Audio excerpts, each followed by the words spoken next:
other stakeholders on government, like the NGOs and also the community. Next. Okay, that's the one that I mentioned before, that disaster management is one of the priority along with 11 national priority altogether in 2010-2014. Next. Okay, and I think this also coming to some conclusion that the disaster emergency response is not really ignored still, and also the rehabilitation action is also one of the priority, of course. But we can see that mostly 2 among 4 or 4 among 6 of the focus, priority focus of the medium-term development plan related with the disaster risk reduction or prevention or mitigation or preparedness.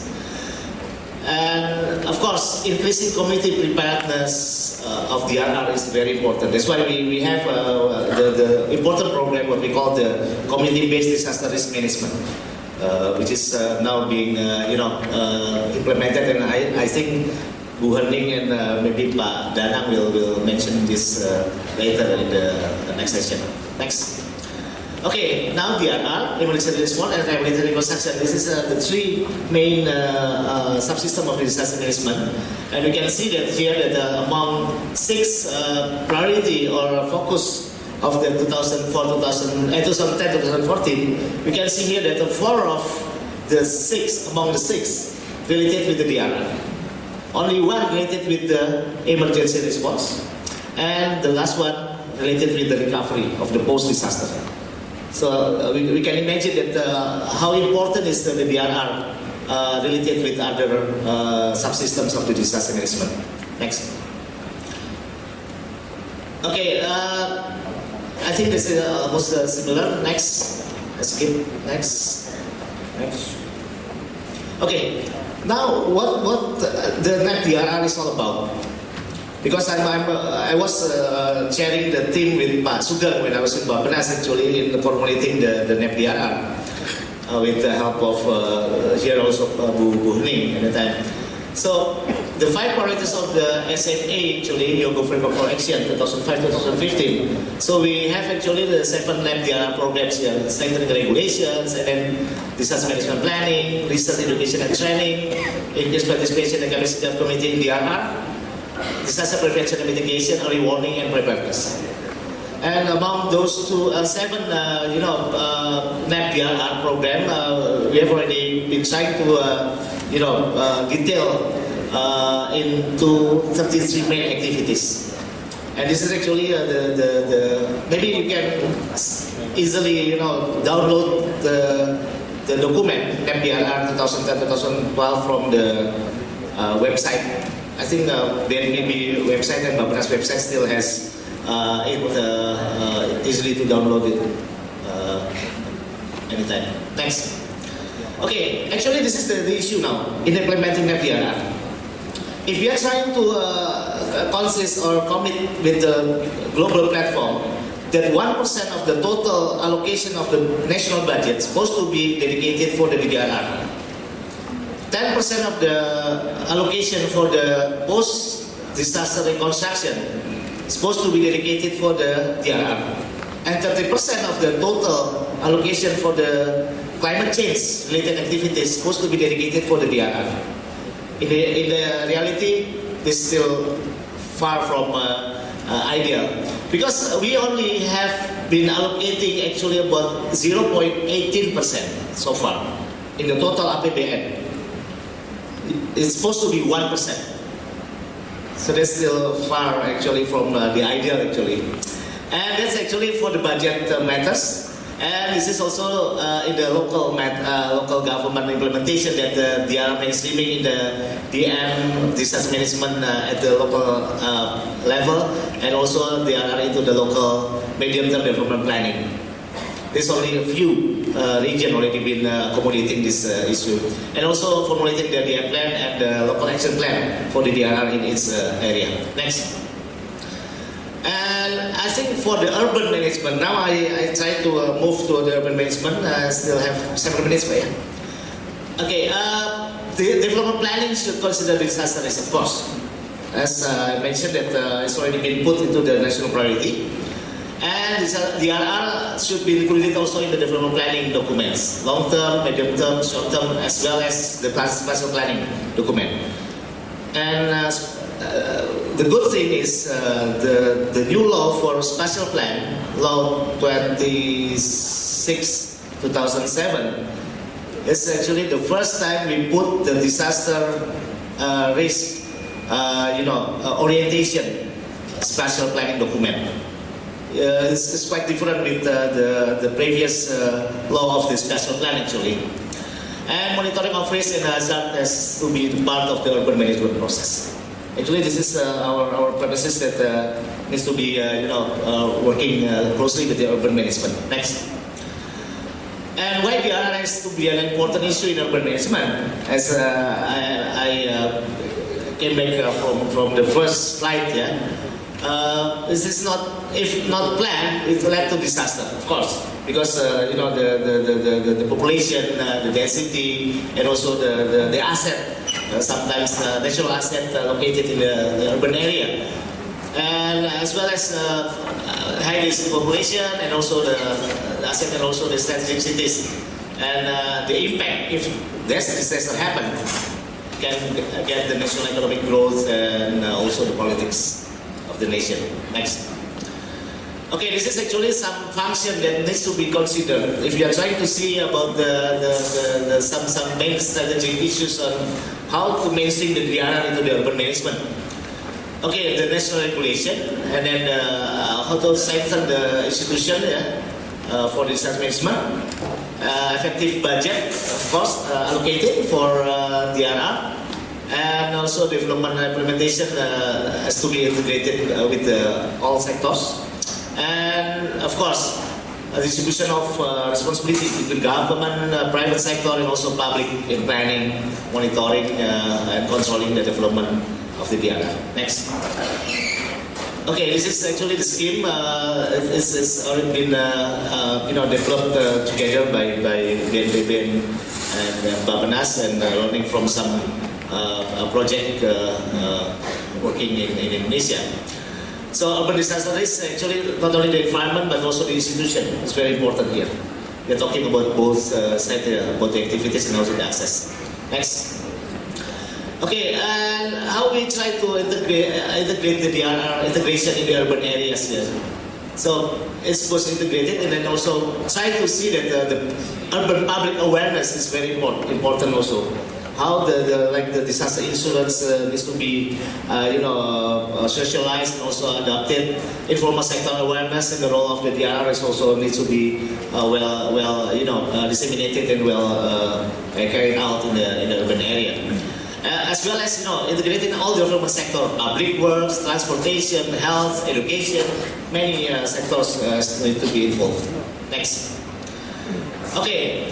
Now we are trying to see, this is my last actually section of presentation, about how the urban community resilience through DRR practice. We've been trying to learn from our experience working with the help of UNDP in some cases here that we have what we call the CBDRR, Community-Based Disaster Risk Reduction, in 15 villages in 5 provinces and 1 municipality. It's already been exercised, and we can see that include the ability to prepare and respond to early warning, and then capability to build partnership with different stakeholders, as well as the local communities able to use this CBDRR exercise, for example, to formulate the DRR-based development plan to ensure sustainability. Next. And we also have some the assessment of local context, because like local wisdom is very important actually. Every city has different characteristics, different ethics, different community groups. So local context is very important, and then how the communication gap here, but the DRR knowledge is also very important. Sustainability of the CBDRR, like the urban village forum, like the Musrembang forum for planning, alignment with other development initiatives, linking CBDRR in the village development planning process, the Musrembang, and local public awareness campaign, and more suitable and effective. Next. Actually, there are 5 strategic policy for resilience urban community here. First is about the governance. You can see the detail here from the policy until the accountability. The second one, risk assessment. Hazard, risk data and assessment, vulnerability and impact data and assessment, scientific and technical capacity and innovation is very important. The third one, next, knowledge and education, both public awareness until learning and research. The fourth one, risk management and vulnerability reduction. Here about risk management, health, sustainable livelihood, social protection, many kind of things until planning regimes, very important. Next. The fifth one is about disaster preparedness and response, organization until the participation. The final one is about the knowledge and education. So we can see here that education and training, cultures needs to be also be considered in learning and research. So those are the 6 policy strategic for resilient urban community. Next. Now I have only 2 examples actually in the city that never had a disaster before, but very prepared with the disaster, like in Palu City. They've already prepared for the DM plan, for the land collection plan for disaster reduction, and also some activities already been implemented in accordance to the disaster-prone area, like the one that we can see in the next pictures. Next one. Okay, like here. This actually the disaster is only about flood and some drought in the area. So they can try to see that this is the riverside of the Palu City. You can see that this is the river bank that already been secured for the development as a preserving area. Next slide. And also this is like urban forest area that needs to be, because this is very dry area in the Kota Palu, and they're trying to make some reforestation of this area towards the runoff of the rainy season in the area, preventing flood. And then the next example, this is still the Palu. The last example is in Jogja actually. Maybe next. In Jogja, after earthquake in 2006. Actually, it's already been national framework already been set up. After that, regional strategic framework, building local government capacity also been promoted, and also community-based participation as bottom-up implementation of disaster preparedness and risk mitigation already been strengthened after the earthquake 2006 in Yogyakarta. So I think this is some example, and I think later Pak Danang maybe from Jogja will also explain about it in detail. Maybe I think that's all from myself, and I do hope that in discussion we can further discussion about the subject. Thank you. Thank you very much, Pak. As we listen, starting from the national commitment how to take care of disaster, then going down to the how urban government or urban area should anticipate as well. That's very interesting. Let me tell you as well, we in the University of Indonesia, especially on urban studies, would like to hear the so-called resilient cities.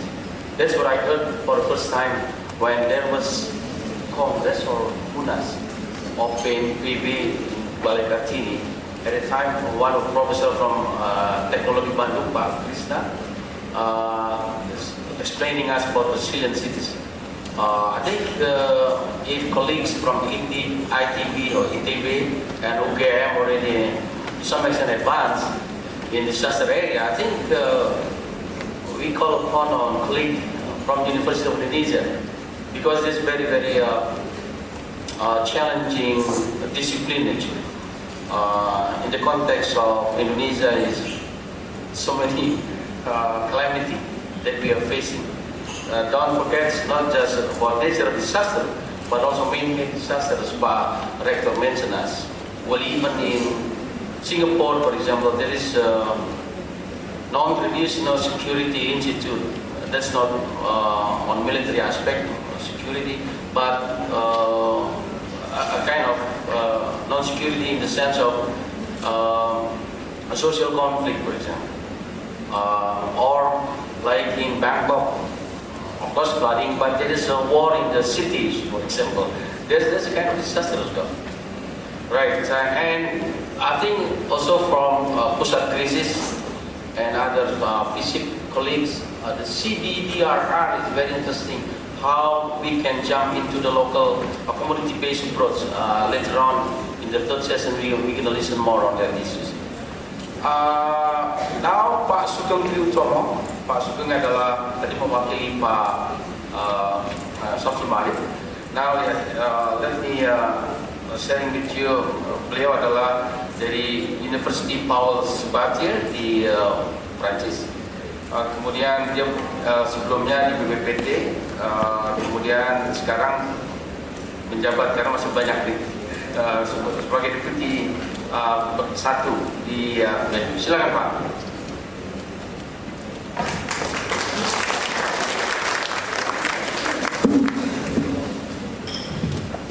Thank you, Mr. Chairman. Ini kebetulan judul yang diajukan kepada saya dengan Pak Yoga sama, jadi sebenarnya kebijakannya ya sama. Oleh karena itu saya akan menggunakan kesempatan ini lebih banyak karena tadi sudah dikatakan oleh Pak Diki bahwa kebijakan khusus untuk perkotaan itu masih sedikit. Jadi saya kira saya akan menggunakan kesempatan ini lebih mengeksplorasi dari audiens untuk kita berdiskusi lebih dalam mengenai pengurangan risiko bencana di wilayah perkotaan. So I will use this opportunity to explore more profound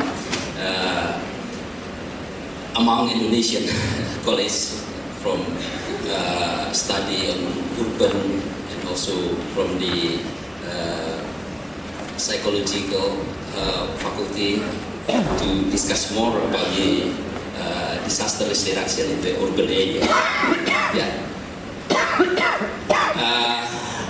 I think I will deliver because I avoid to double with the presentation of Pak Yoga, so I think I try to find the other side of this presentation. So I want to deliver my presentation concerning the background, the concept of disaster risk, and legal base, and also the challenges and effort of the disaster risk reduction in Indonesia. Yes. Just to inform you that before we started the disaster risk reduction, we must know the